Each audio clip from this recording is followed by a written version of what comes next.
Hello again. So this week we are looking at egg art. And so I thought we would take a look at the Faberge Eggs. Faberge is the last name of the artist, and he is from Russia. He was actually a jeweler. I have a video of the history of the Faberge eggs on our page, so make sure you check that out. It's a little quirky, and at the end she asks about smuggling something into the country. I don't know. She must make a lot of videos, so must be another lead. But if you take a look at that, that is pretty interesting video. There is at the very, very bottom another link to information about it from the History Channel. Maybe a little bit dry, but some good information just the same. Not as entertaining though. But what we are going to do, when you first open the page, you saw these fancy decorative eggs. Maybe you've never heard of a Faberge egg. So what they are, just decorative eggs. They're made out of gold, they're made out of stone, they're made out of gems, and then those eggs are actually not eggs at all. They were not real eggs. They have been embezzled or, added all these fancy ribbons and gems to make them, pretty expensive. Now, I did read somewhere that a guy in the Midwest was just like walking around and, yard sailing, and he found an egg that looked like a Faberge egg, but, what are the chances?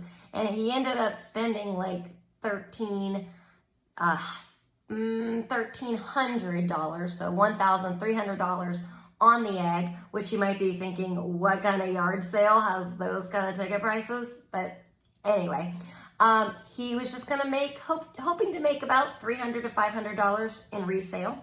But after doing some research, because there was like a little name on the bottom, turns out that it was a real Faberge egg. And so I think it sold for $33 million at auction.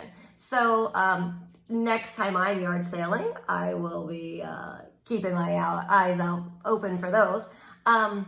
But what we are going to do this week is you have a couple of choices when you're creating your Faberge egg. Now, something I didn't mention, but the videos do mention, that the egg actually opens up and it'll have a treasure inside. So you get to kind of think about what kind of treasure you want inside your egg, especially if you're drawing or collaging your egg. Now, your three choices are going to be, like I said, you can use paper and draw it. You can use magazine clippings and make a collage, and maybe you can find some jewelry or something like that and you can glue it on your egg. Please don't make your egg teeny tiny on the paper. Try to make it bigger so that way we can see all those fun embezzlements and gems. Or you can actually, with permission from a parent, you can actually boil some eggs. I mean, hey, Easter's around the corner. And then you can, on that hard-boiled egg, there is a process where you can probably look it up on the internet, where you poke a hole in both the top and the bottom, and then you can blow the egg yolk out. I'm not really a big fan of putting my mouth on the egg. But anyway, there is a process for that. But hard-boiled eggs are perfect. Once you have, if you're doing the hard-boiled egg, you can then use ribbon or string or sequins or sticky gems or markers or however you want to do it. You can decorate it. You can even, if you're going to be dyeing some eggs, or if you already have one already done, just grab one of those and then put all those lovely, jazz it up with some gems. If you make sure you glue those things on, and just keep in mind that it's not going to last forever. It is a boiled egg, so you will have to crack it and get, the egg out after the project, obviously. So if you're drawing it, when you draw, just, you could just draw draw the gems. You can even use markers and color it in. You'll notice that usually before the artist, if you look up any videos about these, you'll find that the artist does draw the egg before they created them. And then what I will have you do is if you're doing whichever choice project you choose to do, please make sure that you click on the link and go to Flipgrid, and you can take a video, because that way if you're doing like an actual egg, we can see all the way around it. If you are just doing a regular sheet of paper, that's fine too. You can just hold it up.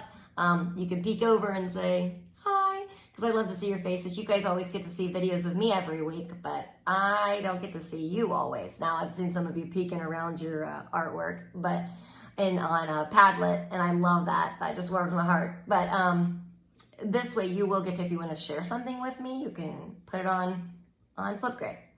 All right, let me make sure I did not forget anything. One thing I do want to, I will try to make a video of either drawing a Faberge egg or using an Easter egg. But here in the next couple of weeks, because we're going to be doing this for the rest of the year, so I need you to save these so that we can use these for a project. I have 4 right here. 4 might be enough. I don't think that you would need more than these, or more than that. So you probably need more than 1 though. All right, just start saving those. And then I don't know when we'll use them, but I'll kind of give you a heads up and say, hey, by the way. So hold on to those. All right, well, if you have any questions, feel free to email me as always. And I will see you soon.